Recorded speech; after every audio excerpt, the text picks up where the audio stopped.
Every time you swipe your credit card, someone gets richer from your stress. And the terrifying part? That someone is not you. Banks don't want financially free people. They want people who stay trapped, just comfortable enough to keep paying, but never comfortable enough to escape. Because the moment you carry debt, you stop being a customer. You become a revenue stream. And what I'm about to show you is the psychological system silently keeping millions of Americans broke, exhausted, and financially dependent without them even realizing it. Meet Daniel, 32 years old, educated, hardworking, disciplined. The kind of man society calls successful. He makes nearly $90,000 a year, pays his bills on time, has a strong credit score, a modern apartment, a respectable life. From the outside, he looks financially secure. But every single night, when the world goes quiet, Daniel opens his banking app and feels a wave of panic crushing his chest, because behind the polished image, behind the paycheck, behind the fake appearance of stability, he's drowning silently. No matter how many extra hours he works, no matter how much money enters his account, the debt keeps growing, like a machine designed to consume his future faster than he can earn it. And the most terrifying part, Daniel is starting to realize he may never escape. And here's what makes this terrifying. Daniel is not some reckless gambler destroying his life with stupid decisions. He's not lazy, he's not careless, he's not financially illiterate. He's exactly what society told him to become, a hard-working American trying to survive inside a system built on debt. And that's why this story is dangerous, because Daniel is not rare. He is millions of people, teachers, nurses, office workers, parents, college graduates, people waking up every morning exhausted, working harder every year, yet somehow feeling poorer every month. Over 100 million Americans are trapped in revolving credit card debt. Not because they're weak, but because they were trained to believe borrowing money was normal. They were told credit cards create freedom, when in reality, they quietly transform your future income into someone else's profit, and most people don't realize it until the trap has already closed around them. Every single month, Daniel sends the bank another payment, $400, sometimes more, and every single month, almost nothing changes. The balance barely moves. The interest keeps growing, and the finish line somehow gets farther away. That's when Daniel realized something horrifying. This system was never designed to set people free. It was designed to keep them trapped. Just comfortable enough to stay obedient, but never comfortable enough to escape. Because the most profitable customer is not the one who pays everything off. It's the one who keeps paying forever. And the most dangerous weapon in this entire system is hiding in plain sight. The minimum payment. That tiny number feels harmless, safe, responsible, manageable. But psychologically, it's a sedative. It calms your panic just enough to stop you from realizing the building is still burning. It tricks your brain into believing progress is happening, while the debt quietly feeds on your future month after month after month. Psychologists call this phenomenon the pain of paying, and once you understand it, you realize the system was engineered around human weakness. When people spend physical cash, the brain instantly feels loss. There's friction, discomfort, emotional resistance. Your brain recognizes something valuable is leaving my hands. But credit cards change the entire psychological experience. One tap, one swipe, one click, and suddenly the pain disappears. Not permanently, just temporarily. And delayed pain is one of the most dangerous addictions in modern society, because human beings are biologically wired to prioritize immediate pleasure over future suffering. The banks understand this better than most people understand themselves. That's why they flood the system with rewards, cashback, travel points, VIP perks, bonus miles, little dopamine injections disguised as financial benefits. They make borrowing money feel smart, sophisticated, even successful.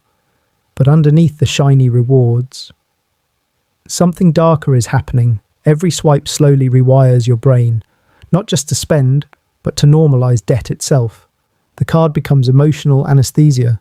You stop feeling the danger, you stop questioning the interest, you stop noticing your future being sold away one payment at a time, and eventually, debt no longer feels like an emergency. It starts feeling normal. That's when the system truly owns you. Wait, stop for a second, and really think about what that means. The system does not become richer when you succeed. It becomes richer when you stay. Stressed, confused, dependent. Your exhaustion is profitable. Your monthly anxiety is profitable. Your never-ending payments are profitable. The longer you struggle to escape, the more valuable you become to the machine feeding on your future.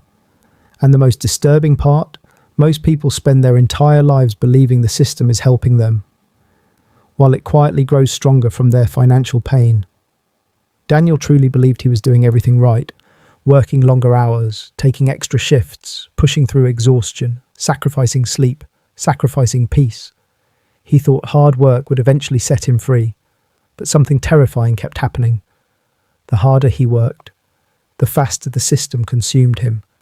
Because while Daniel was fighting to survive, the interest kept growing in silence. And that's the part nobody talks about. Debt doesn't just steal money, it slowly steals human behavior. It changes the jobs people tolerate, the disrespect they accept, the risks they're too afraid to take.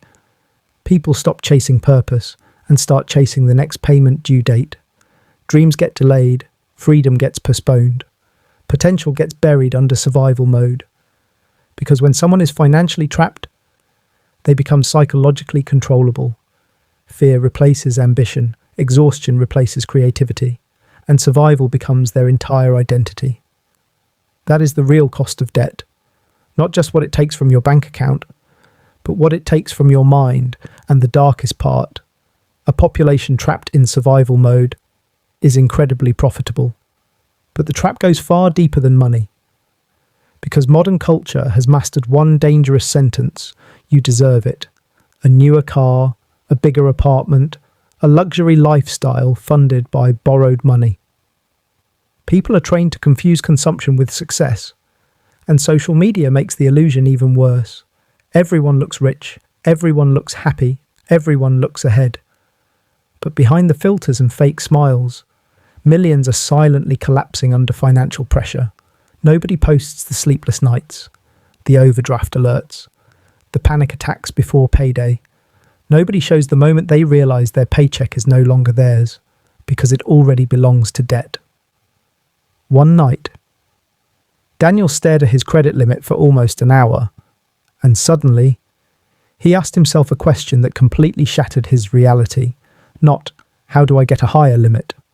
Not, how do I buy more things? But, why do I need borrowed money just to feel successful?